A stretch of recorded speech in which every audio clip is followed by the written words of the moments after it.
Nah guys, sekarang kita lanjut ke semester 5. Oke, semester 5 ini aku mempelajari banyak banget hal baru dimana udah nggak ada kelas basic guys. Ini adalah kelas bener-bener kayak spesifik mempelajari suatu hal, fokus satu dan emang semuanya baru buat aku.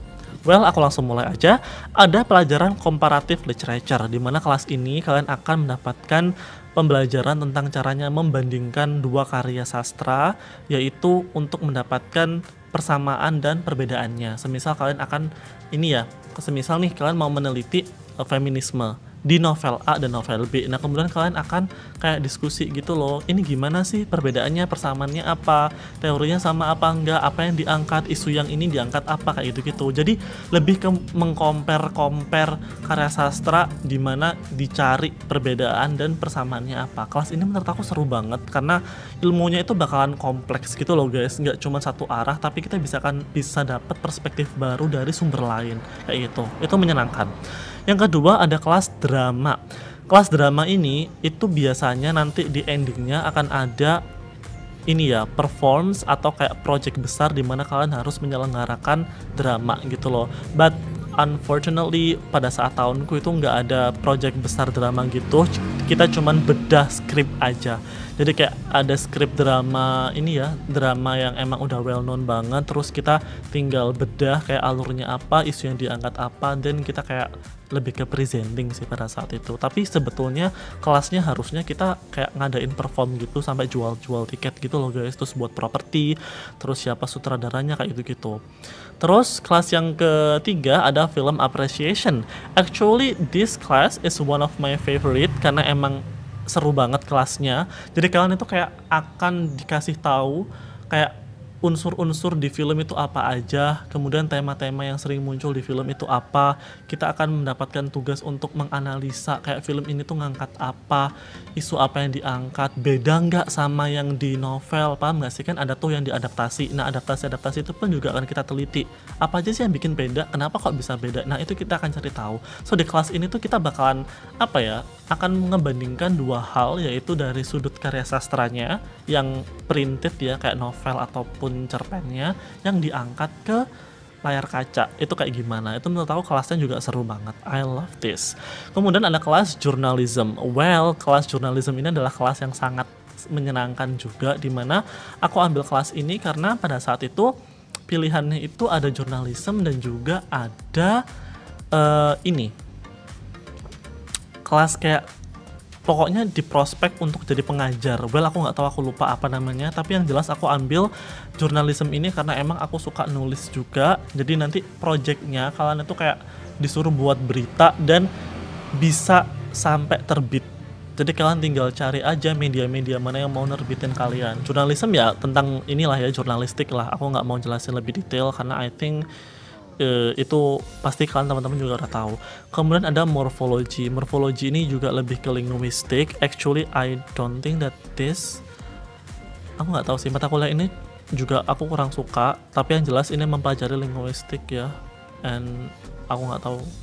Aku nggak suka soalnya. Ada prose ya, ada prose di sini akan mempelajari tentang karya sastra. Kemudian juga ada poetry, puisi juga akan ada karya sastra lagi, lebih mendetail. Ada syntax.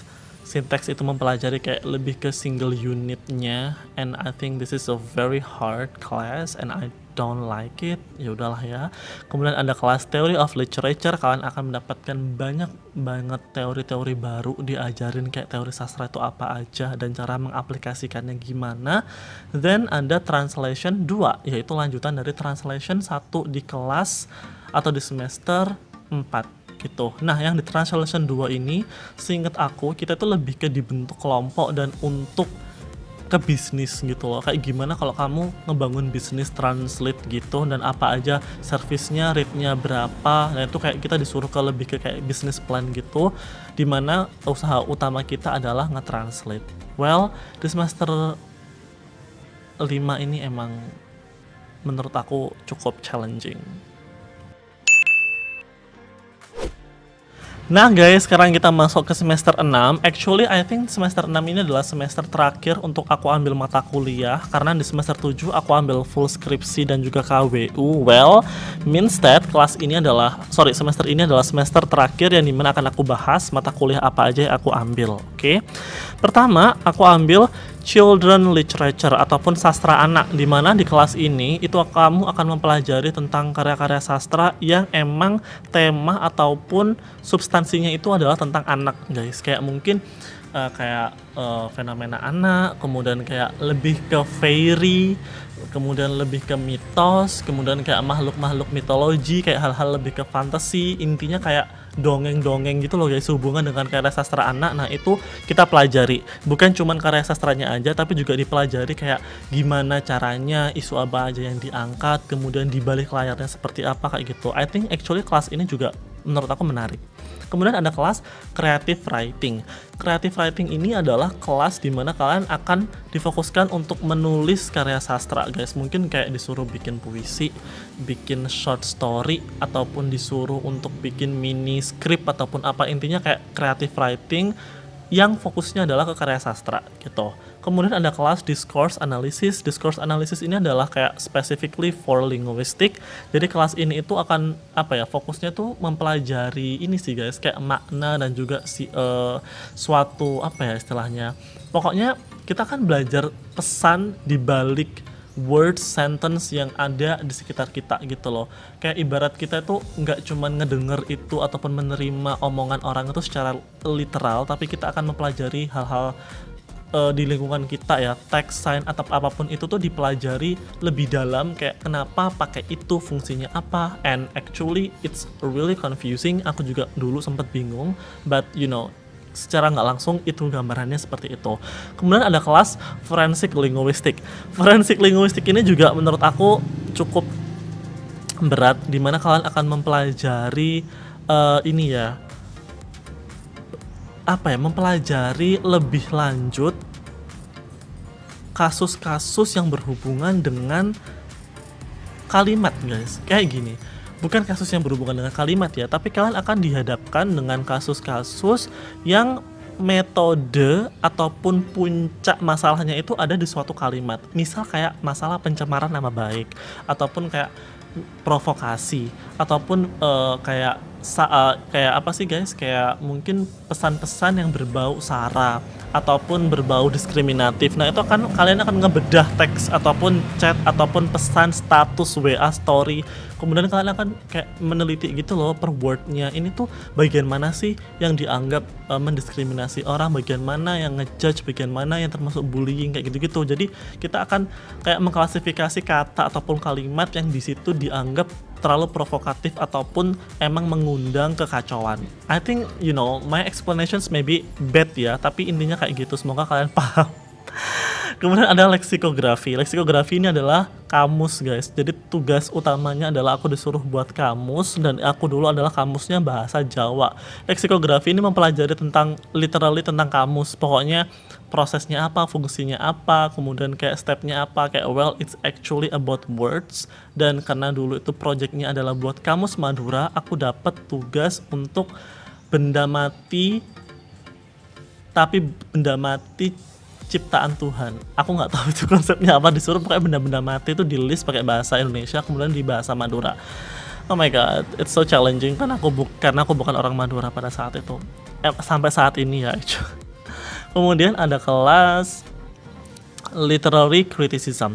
Jadi di literary criticism ini kita akan mencoba untuk mengkritisi karya-karya sastra, di mana kita akan mempelajari lebih lanjut kayak ini tuh karyanya seperti apa gitu kan. Kita akan mempelajari lebih deep kenapa kok fenomena ini muncul, kemudian fenomena-fenomena ini tuh berhubungan sama apa sih. Jadi kita akan lebih deep untuk menganalisa di literary criticism. Ini fokusnya juga ke karya sastra.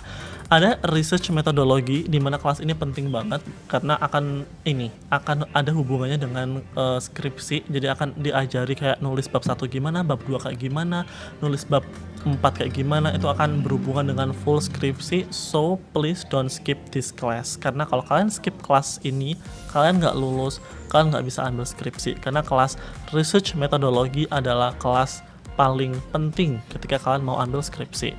Ingat, oke? Kemudian ada Sociolinguistic, di mana kelas ini akan mempelajari tentang bahasa dan masyarakat, kayak tren bahasa di komunitas, kayak masalah jargon, bahasa gaul. Nah, itu fenomena-fenomena bahasa yang ada di sosial atau di lingkungan itu menjadi isu yang akan dibahas di kelas ini. KKN, pada saat aku di semester 6 aku juga ada KKN, but I don't know, I'm happy and also sad in the same time karena KKN ku pada saat itu kena COVID, jadi aku harus pulang ke rumah dan KKN di rumah. Jadi aku nggak ribet, tapi aku kayak nggak ada pengalaman KKN. Kemudian ada kelas interpreting. Kelas interpreting ini adalah fokusnya lebih ke ini guys, kayak kita itu buat video, dimana buat videonya itu kita buat video ngeinterpret dari bahasa Inggris ke bahasa Indonesia ataupun bahasa Indonesia ke bahasa Inggris. Jadi kayak latihan aja sih, dan kayak diajarin juga kayak gimana caranya ngeinterpret yang bagus, kayak hal-hal yang diperhatikan sebagai interpreter tuh apa, kayak gitu-gitu. Terus yang terakhir kelasnya adalah kelas stylistic. Stylistic ini juga berhubungan dengan linguistic, and actually I'm not the big fan of this class, tapi yang jelas kelas ini berhubungan dengan word, sentence, grammar, and aku juga lupa.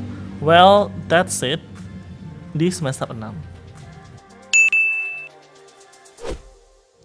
So guys, that's all my video. Semoga video ini bermanfaat buat kalian. Thank you so much for watching, karena menurut aku semoga dari video ini kalian, buat temen-temen ya yang emang mau ambil jurusan sastra Inggris, punya gambaran nanti semisal kalau kalian kuliah itu yang dipelajarin apa aja sih, emang mata kuliahnya apa aja sih. Nah, semoga video random minggu ini, ngobrol di teras ini, bisa bermanfaat untuk kalian semua. And if you have any question, ada pertanyaan apapun mengenai mata kuliah yang ada di sastra Inggris, kalian komen aja di bawah biar nanti aku bisa jawab dan kita bisa diskusi bareng. Semangat buat teman-teman yang emang mau kuliah, dan buat teman-teman yang emang mau ambil jurusan sastra Inggris, semoga bisa lolos dimanapun kalian berada. I think yang penting niat dan give your best gitu loh, nggak usah insecure kalau nggak keterima di kampus-kampus yang ternama. Yang penting kuliah dulu, cari ilmu yang benar. Pesan dari aku seperti itu. That's all my video and have a nice day everyone.